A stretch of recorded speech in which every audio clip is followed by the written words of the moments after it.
Ott van Fehér Zoli, megpattanó labda, és egy fejes, és ott a gól! Ott a gól, Belics, akiről azt mondtam, hogy jó fejelő játékos, hírében áll.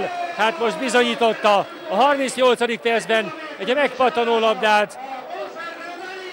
Megtoldott szintén fejjel Belics, és 1-0 a hazai csapat javára. Megmondom őszintén, jobb volt eddig a Real csapata, az utóbbi percekben azért nekünk is volt helyzetünk, egy kicsit megérinkült a soproni csapat, és ez góllá érett. Gyömbér, Farkas, ott van Belics, fejére megy a labda, Belics fejjel, és gól! Na, hát mondom én, hogy Belicsnek ott van a helye, mondtam én, hogy Belicsnek ott van a helye a 16-os környékén, vagy azon belül.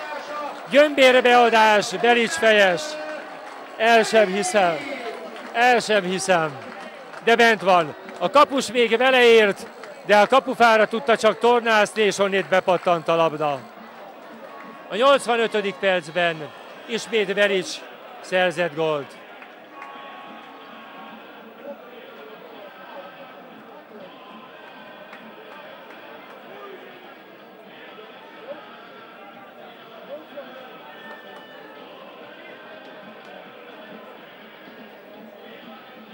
Saját maga megy utána, fedezi a labdát. No jó, így jó, Belics, ott van középen Csana. Na nézzük! És Csana... Legyen olyan, aki a megfelelő lépéseket megteszi. Nézzük, Csana, egy nagyon jó kiugratás, bravo! És ott a gól! Állította meg.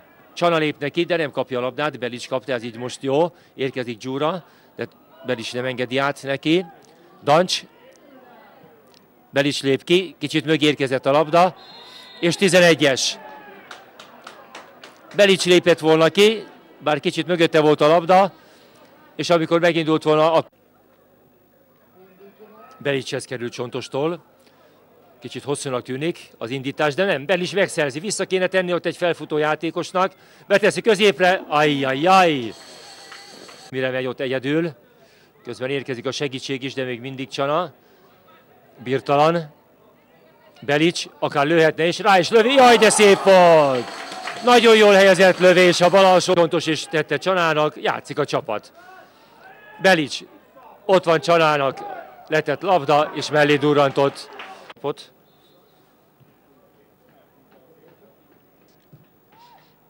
Belics, akár gólt is lőhet, onnét visszateszi, és Birtalan kapu föl.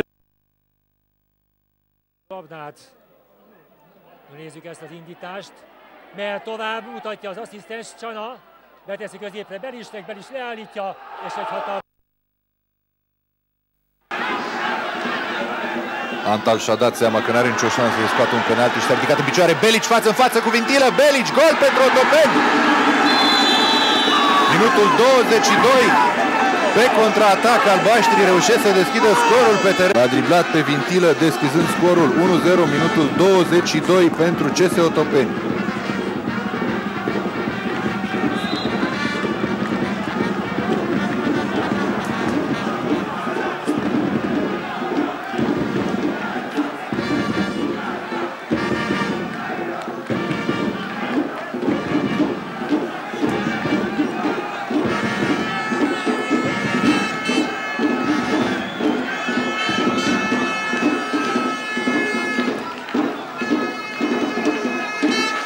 Margine pentru această dată. CSM Focșani Dinamo 3-1, Delta Tulcea Sportul 2-1, Intergaz FCM Câmpina 0-1, Dunărea Galați FC Brașov se joacă mâine, Forex Petrolul 0-1, FC Săcele FCM Bacău 1-2, Dunărea Giurgiu FC Botoșani 3-1, Progresul Dicu centrează pentru Belici, cale în fața porții goale, e 3-2 pentru Otopeni. Ieșire.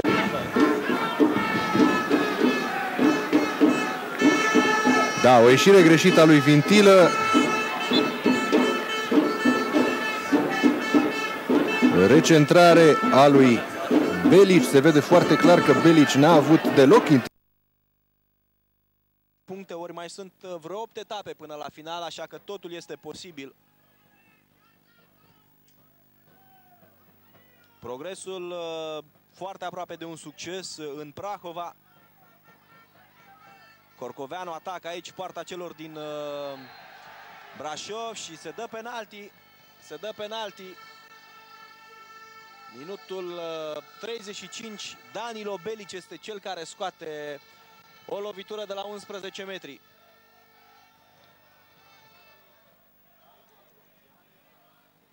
Corcoveanu a lăsat mingea, un fundaș brașovean interceptează și dați-mi voie să mă îndoiesc. Care putea însemna un contraatac pentru brașoveni. Manea pentru Cale, nu este offside. Belici în care, în spate Corcoveanu, Belici, 2-0 pentru Otopeni.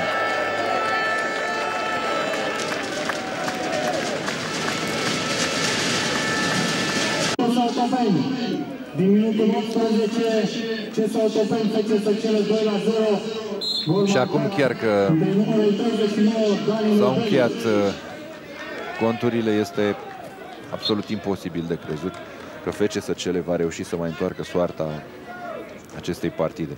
După nici 20 de minute, brașovenii sunt conduși cu 2-0 și cu o echipă încropită din cauza suspendărilor. Foarte greu de crezut că vor mai reuși ceva. O reluare acrobatică interesantă, însă balonul nu se duce pe poarta lui Coșta. Vasiliu a fost cel care a încercat această execuție spectaculoasă.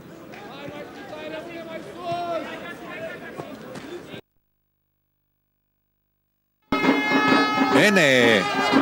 Belici marchează primul gol pentru CS Otopeni. Primul gol de la venirea la Otopeni. 6-0 pentru CS Otopeni. Dunărea Galați demolată efectiv în această etapă a 22-a. CS Otopeni, Dunărea Galați, 6-0. A înscris următorul 39, Danilo Belici. Minutul 88. Minut în care un alt elicopter survolează terenul din Otopeni. Revedem golul marcat de Belici.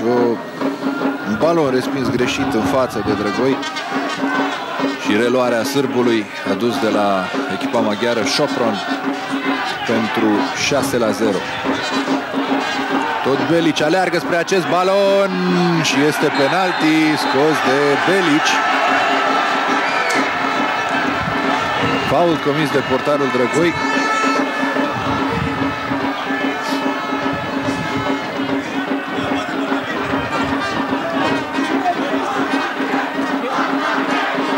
La pământ gălățenii. Este cea mai severă înfrângere. Venit ieri la București cu mâncare la pachet și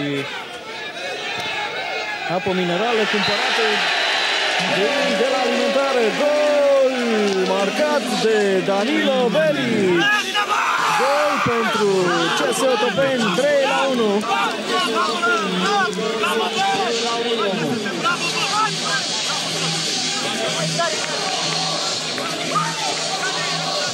Acum chiar că este liniștit Liviu Ciubotariu, această minge deviată a intrat norocos în plasă. Șutul a aparținut lui Danilo Belici, păcălit și de traiectoria prins de această minge portarul Manuel Ivanciu.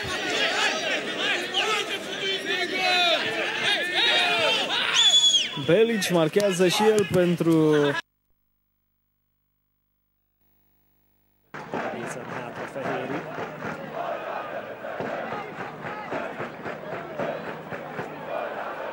Szállós kísérni haza a labdát, Balog nagyon rossz ütemben jön ki, és ebből gólt szerez a Sopron. Itt abszolút nem értették meg.